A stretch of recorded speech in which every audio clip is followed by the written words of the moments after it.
संप्रदाय हो समाजर संस्कृति परंपरा और स्वाभिमान प्रसिद्ध पर्व हेउची माघी पर्व।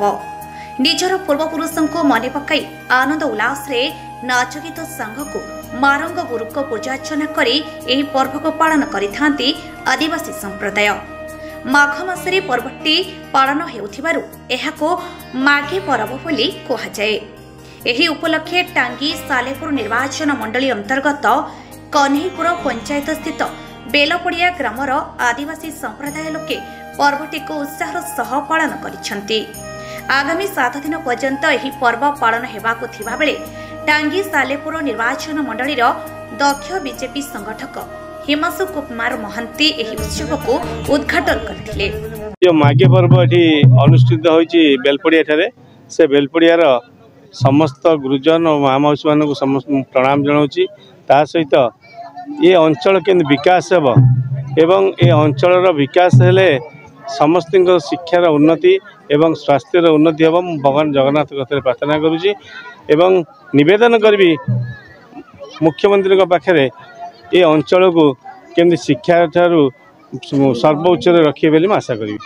प्रतिवर्ष बेलपड़िया ग्रामर आजाद हिंदी क्लब आनुकूल्य आयोजित होता है माघी पर्व।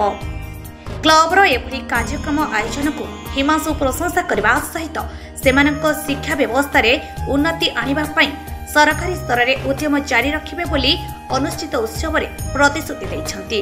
विगत 4 वर्ष 5 वर्ष धरी जेबेठू हिमांशु भाई राजनीतिक कार्य समाज सेवा एक्टिव हेले टांगी सालेपुर निर्वाचन मंडली संगठन दायित्व ने सेबेठू प्रतिवर्ष ये आदिवासी केवल आम पंचायत नुह टांगी चौदह ब्लॉक सबू आदिवासी अधुषित अंचल सबू आदिवासी बहुल स्थान में निजर अवदान रही। स्पेशली बेलपड़िया ठारे समस्ते बहुत भल पाती आम आदिवासी सबू सबू प्रकार सुखरे दुखरे सबू पर्व प्रथम डक जाए कार घर पड़ा कार कौन किसी प्रोब्लेम है कि पाठ पढ़ा चाहिए कि जार जो प्रोब्लेम हुए हिमांशु सब छिड़ा हुई।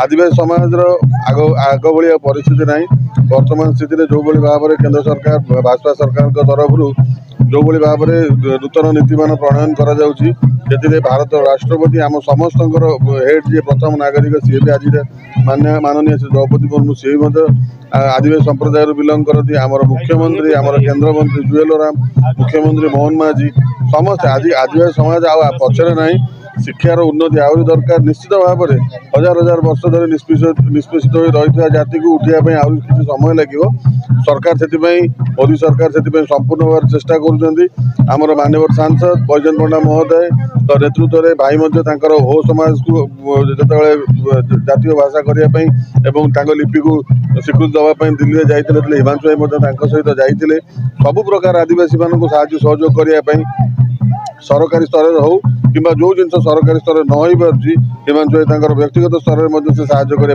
प्रस्तुत अच्छा। आगामी दिन में आदिवासी समाज समूह उन्नति आम समस्त कलेक्टिव एफर्ट जारी है। कटकरू पूर्णचंद्र स्वाईं रिपोर्ट ओडिसी खबर।